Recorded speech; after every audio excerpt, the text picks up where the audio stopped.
Hi, my name's Kate. I'm 24 years old. Wait, I need to say welcome to my channel first. Hi, my name's Kate. Welcome to my channel. I am 24 years old and I've been diabetic for a little over 14 years now. And I started diabetic so that I could make art for people with diabetes and just kind of share like my mental health journey.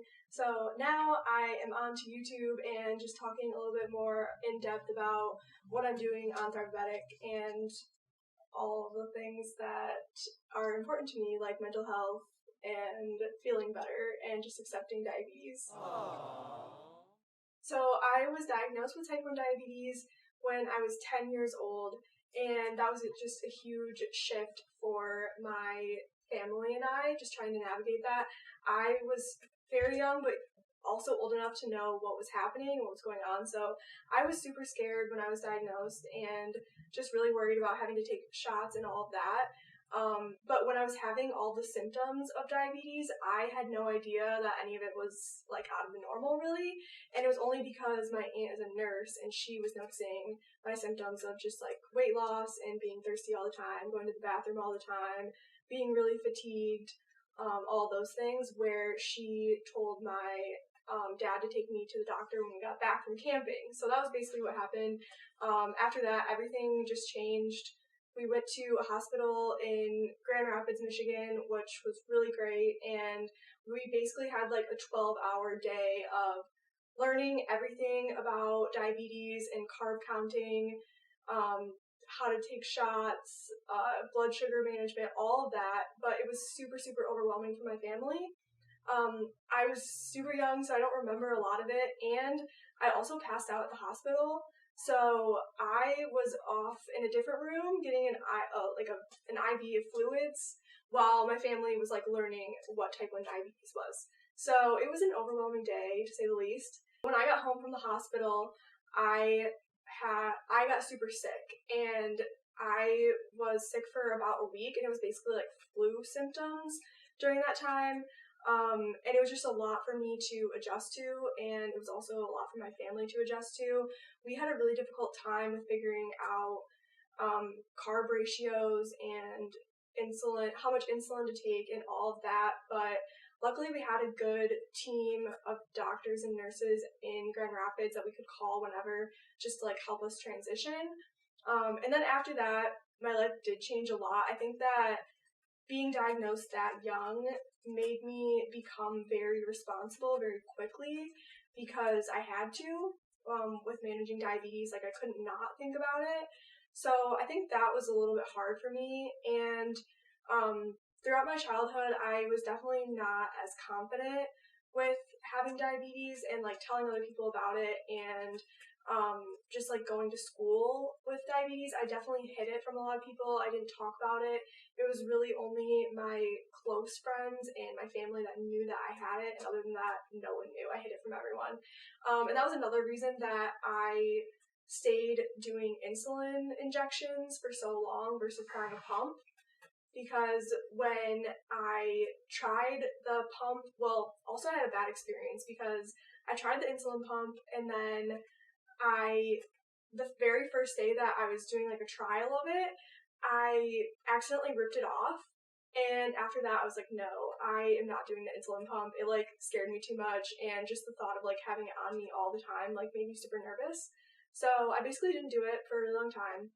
Then I got into college and I met one of my really good friends, Heather, and she was diabetic as well, and she had an insulin pump for a while. So she kind of convinced me to give it a try again. So then in college, I tried the Medtronic pump, and I actually loved it a lot. Like, I was super nervous for it, but the transition from shots to doing the pump was actually a lot easier than I thought it would be, and it made my life a lot more convenient, just easier to like manage my diabetes. And being on the go a lot in college, like, I really enjoyed having the pump versus the insulin injections. And I think that also at that time I had become a lot more confident about diabetes and just like talking about it and educating other people about it. And I just was a lot less triggered when people would like ask me what it was or ask me questions about diabetes. So that helped a lot as well.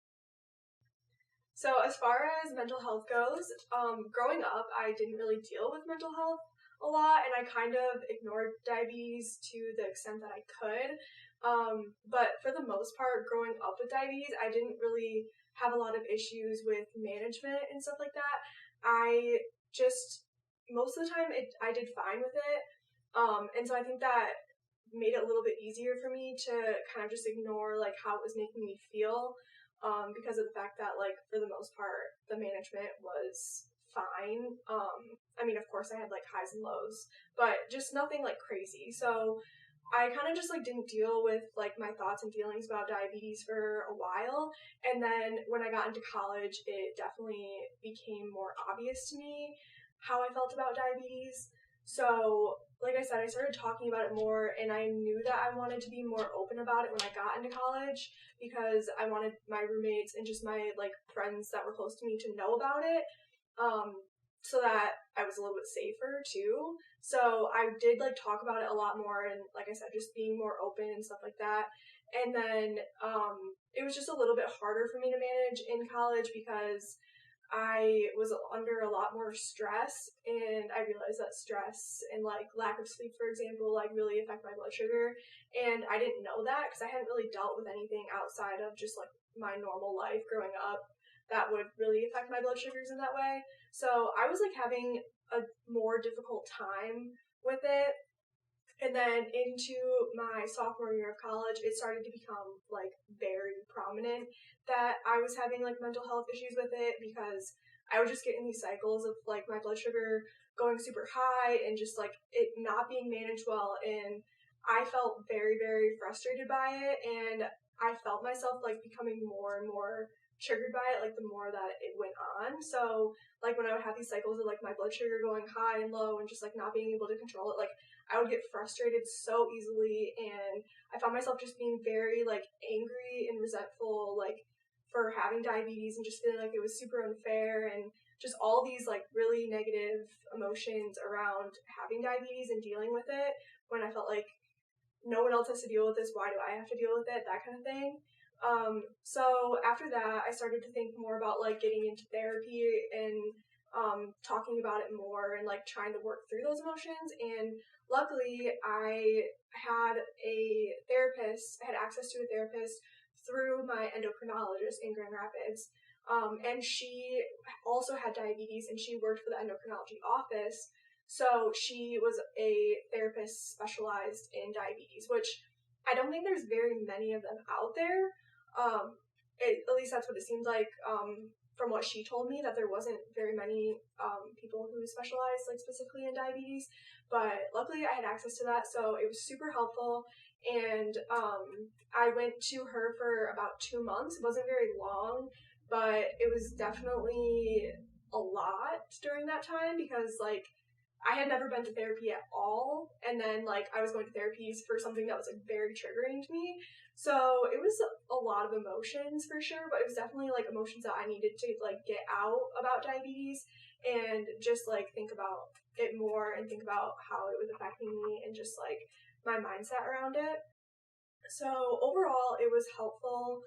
But like I said, it was more of like a short-term thing, and it wasn't really meant to be long-term. I think that looking back, like what I needed more than anything in therapy, like from a therapist, was to talk about like trauma with diabetes and just like how being diagnosed with diabetes affects your relationship to your body and your mindset, and just like working through those like complex emotions of having frustration towards it and anger and like healthier ways to release that and kind of like where those stem from, more of the specifics of that.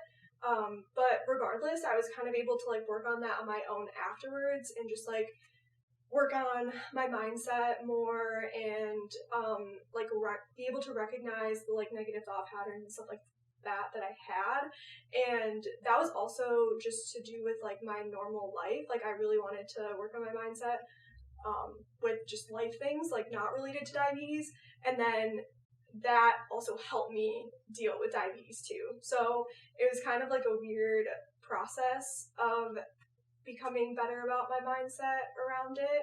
but overall, therapy with her helped a lot. And then I also went to therapists like on and off within like that 4 years after, just to talk about life things too. And yeah, so I always recommend therapy. Like trauma therapist is great for diabetes because obviously it affects your relationship with your body and it can affect your mindset. A lot of people get into bad cycles around diabetes and have a lot of like built up emotions around it. So therapy is always great. I did like a lot of journaling too. That helped a lot. And then just like working on your mindset as well. So that is my general story of living with type 1 diabetes for 14 years. And if you enjoyed this, please subscribe, like this video. If you want to comment with any questions or just things that you want to see in the future, that would be great. I'm going to be working on some other videos of just talking more in depth about my life with diabetes and just doing fun things and stuff like that too. So thanks so much, and I'll see you next time. Oh, am I going?